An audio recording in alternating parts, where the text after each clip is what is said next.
Jeannie sleeps through the night, and I hope Teresa is gone by now, because she will certainly use any excuse to weasel her way back into Ethan's life.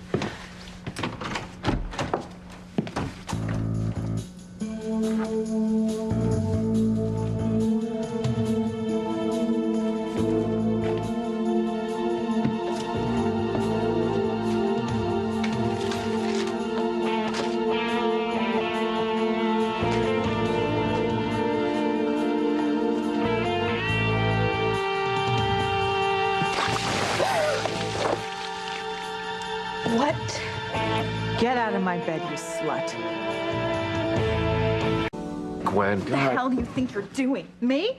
No, that's my line, honey, and I already know the answer. Shh, don't wake Jane, all right? You will stop at nothing to try to get into bed with my husband. Even use our sick daughter as an excuse. She's my daughter, Gwen. Gwen, I can explain this. No, don't even bother, because I don't blame you. This is just another one of her sick little plots. Look, I'm sure you were exhausted from taking care of Jane all night and you fell asleep. This little bed bug then decides to crawl in next to you. Add fuel to her fantasy that there's actually something going on between the two of you. You have no right. You know, it actually makes me queasy to think of how you get your cheap, sick thrills. You don't have any idea what's going on, Oh, I Gwen. know exactly what you hoped would happen. You thought I would come home from work and find you all snuggled up in my bed next to Ethan, and that I would think that you two had sex behind my back to prove your theory that Ethan still loves you. Teresa, this is sad. This is so incredibly sad. When you think about it, you know, because I know my husband, Ethan loves me. He doesn't love you, and I'm not going to buy into your perverted little fantasy life. I know that this is 100% you and 0% Ethan. Get your bony ass the hell out of here. Get out of here. Get your hands out off Come me. on, take it easy. I'm sorry you walked in on this. I don't Really. blame you. This isn't your fault. This is Teresa. This is all Teresa, our local lunatic. You are so pathetic. Right. Now look what you've done, Gwen. You've woken up my daughter. She is my daughter. I'm home now. I will take care of her. She needs me, Gwen. No, she doesn't, Teresa. No one in the whole wide world needs you. Come here, princess. Now, I am going to take my daughter out, try to calm her down and get her back to sleep. When I get back, you better be gone or you're a dead woman.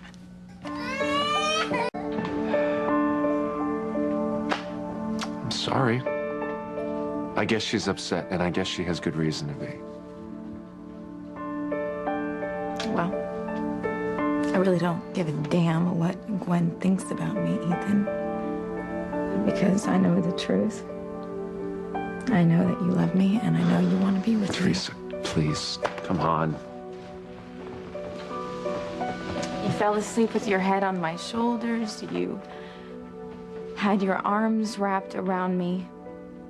Don't tell me you didn't feel the love that we share, Ethan. I am not going to go through this whole thing again with you. I'm a married man, all right? And you are married to someone you don't love. And you stick with her out of guilt, out of this twisted sense of obligation. But Ethan, marriage should be based on passion and love. You just don't get it, No, do you? I do get it. I know exactly what your marriage is, and so do you. It's a sham.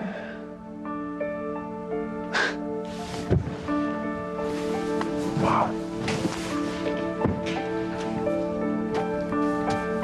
Why don't you look at me?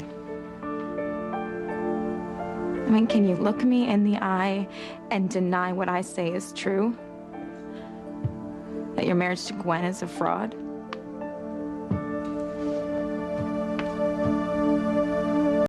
As usual, you're dramatizing everything.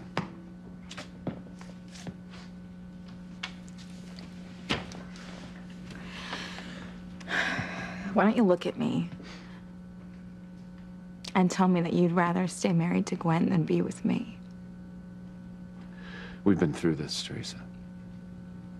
And we'll keep going over it until you just tell me the truth.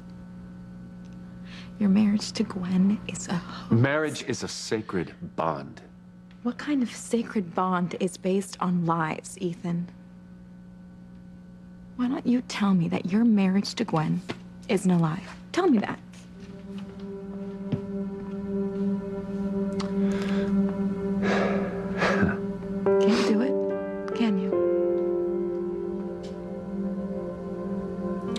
I'm not interested in your definition of marriage. I'm married to Gwen and staying that way. Ethan, you are not in a marriage. You are in hell. You're in pure hell. Now, is that where you want to spend the rest of your life?